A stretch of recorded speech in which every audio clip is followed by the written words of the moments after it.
You let Baron Corbin go over, and then he cashes it in against Asuka. Very nice. And becomes the Andy Kaufman of 2023 and can call himself a champion, and any women could bro, that would be bro, in 2023, that dude would get so much heat.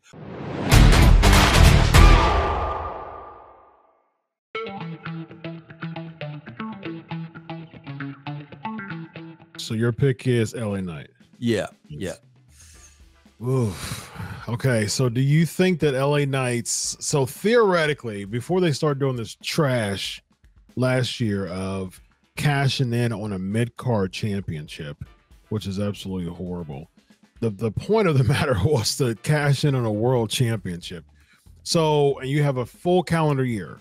So do you think between this July and next July, do you think that LA Knight will be world champion worthy as a contender?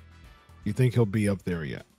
Man, bro, it's so hard to ask me that question, because if you're asking me, can he be up there? I'd say yes. But the way they do business, yeah. I say no. You know, I mean, bro, they would have to change the way they do business and really get behind them. And I based on track record, I just don't see him doing that. See, this is what I think that they'll do, which again is just, it's so super diluting the Money in the Bank match, which is absolutely ridiculous. I don't think it should be a gimmick pay-per-view or PLE anymore. I think it should be featured in WrestleMania, because it's starting to get more and more diluted. What I think they're going to do, Vince, is I think they're going to have LA Knight win, and that's going to propel his babyface run. He's going to cash in on Austin Theory for the U.S. Championship. God.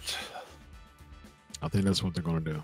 I think since he's having some momentum as a babyface, he's naturally getting over. That's such an easy way out. I definitely don't see him being world champion. I don't think he's not going to cash in on Roman Reigns. No.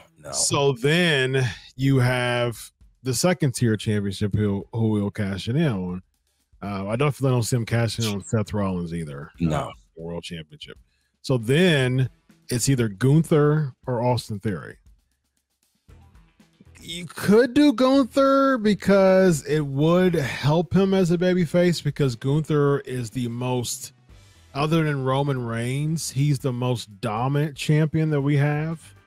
So you could do Gunther, and that would be a way to get it off of Gunther, just kind of like a banana peel way to get it off of him. Just not a full match. Say Gunther had a hard-hitting match against Sheamus or something like that. He barely beats Sheamus, and then LA Knight.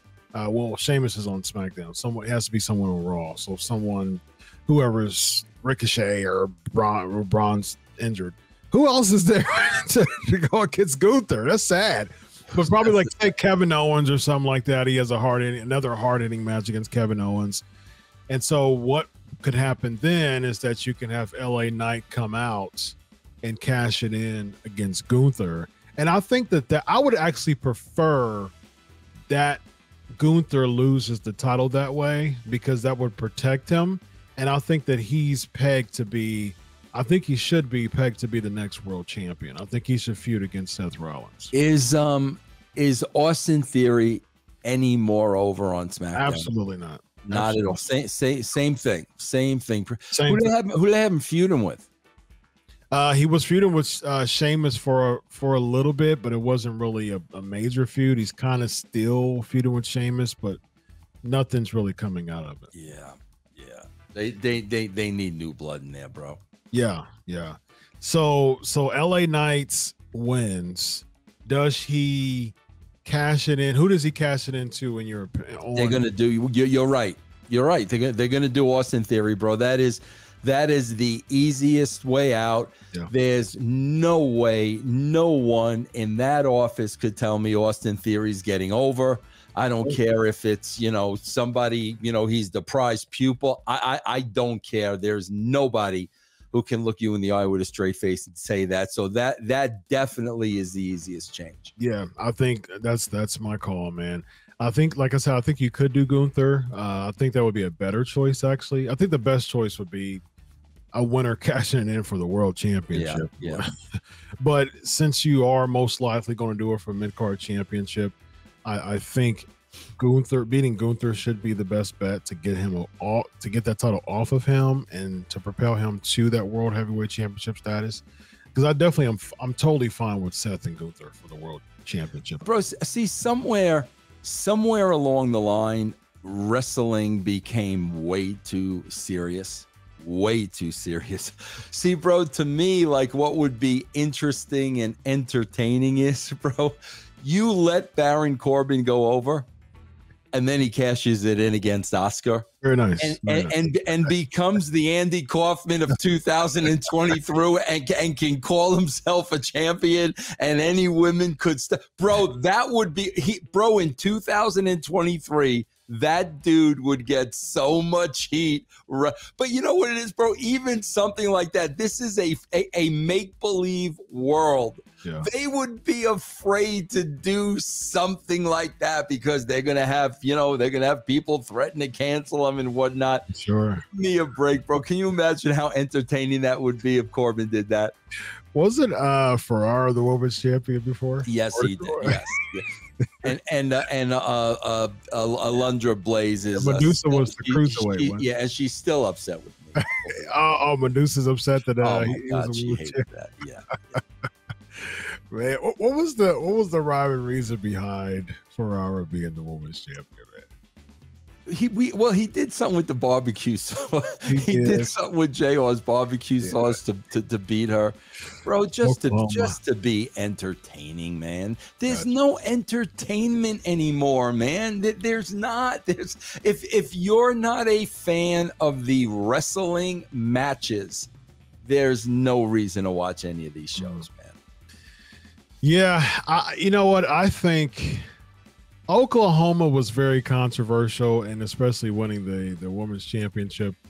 But I'm actually on board with the Corbin idea because I think if anybody can get that Kaufman style heat nowadays, oh my God, bro, it's Corbin. I mean, Corbin, especially in this day and age, I mean, oh my God, with that, yeah. And again, man, I want Baron Corbin to become a babyface. I want, like I said before, he's like that bitter grandpa that's your neighbor that you just want to like, and then he finally smiles at you and you're like, oh, I knew you had it in you. You know what I mean? Like that's who Corbin is to me. Yeah. I'm just waiting for that moment to like him. And a lot of fans are too.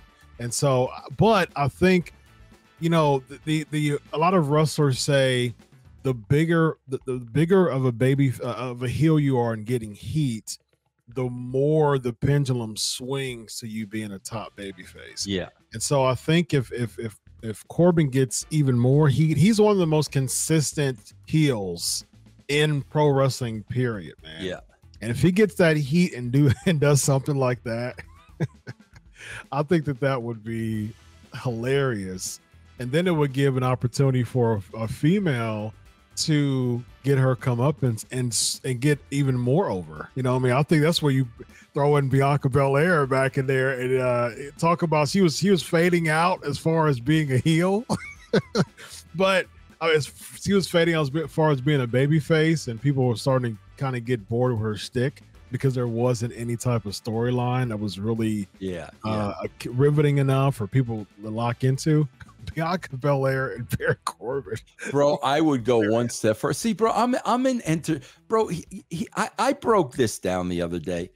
Bro, you know what's one of the biggest problems in wrestling? Bro, listen. Say tomorrow I got offered $5 million to work for one of these companies. Mm-hmm. Okay, Chris, I am telling you, if I took the job, it would only be because of the money. I don't like wrestling. I'm not a fan of wrestling. And my attitude would be, I am going to write the best television show I can possibly write. And it's gonna be, I'm gonna handle it like a business. I'm not gonna be marks for the dirt sheets and this, that. No, this is a business. We've got a television show. We've got to get eyeballs on it. That's how I would conduct business. The problem today, bro, is when you look at every single company, bro, you got wrestling marks running the creative. They're running the creative. So what that means is all you're going to get is wrestling repeated over and over and over again. Triple H, you know, Scott D'Amore in Impact, Billy Corgan, Tony Khan, bro, Court Bauer. These are they're wrestling marks, and they're putting on wrestling shows, bro, and they're all the same and nothing is different. I would do a television show, bro. I'll go one step further with Baron Corbin. Bro, bring in Jimmy Hart to manage him. Let Jimmy Hart be the mastermind behind it, because Jimmy Hart was there with Kaufman through the whole thing. Let the story be that Jimmy Hart pitched it to Corbin. Let that be this. Bring him back with the megaphone right in Bianca Belair's face. Yes. Bro, can you imagine that on SmackDown? Bianca Belair and baby. But see, bro, they don't do entertainment anymore. It's all so freaking serious, bro. Just imagine I'm on my own against the wall comes out, and then it gets cut, and then all of a sudden Jimmy Hart comes out with his megaphone and just starts. Bro, come on, are you kidding me, bro? I don't know why, where, when, and how people in wrestling forgot to laugh at things, bro. Yeah, I mean, I understand. Just an audience wants their stuff. You know what I mean? Whatever audience it is, they want their stuff. You're not going to go to a country music concert singing bluegrass. You know what I mean? So an audience wants their stuff. I get it. But at the same time, it's like nowadays, what we see of the product now didn't bring us to the dance. No. You know what I mean? So we saw stories. We saw riveting television. The wrestling elements, you know, especially in the 80s and the 90s, it was secondary. It was secondary to the character development and the storylines. And so that had a backseat. I always say the 70-30 rule. Give me 70% outside of the ring and 30% inside the ring. Yeah. And so nowadays it's reversed. It's 30% or less, really. Less. 30% or less outside of the ring and 70 inside the ring. And that's the reason why we're not getting a lot of episodic cliffhanger television. And so if you do something like with the Hart and Corbin deal, man, it would really cause people to really, especially, I mean, Andy Kaufman was in the Hall of Fame this year. You know what I mean? So it makes sense as far as continuing the legacy of Andy Kaufman, man. So I'd buy it, man. I'd buy it. I mean, if they could do it back in the 70s and early 80s, they could do it today, because the reason why it worked was because you had that babyface heel dynamic, which is a tried and true method in professional wrestling, man. Yeah.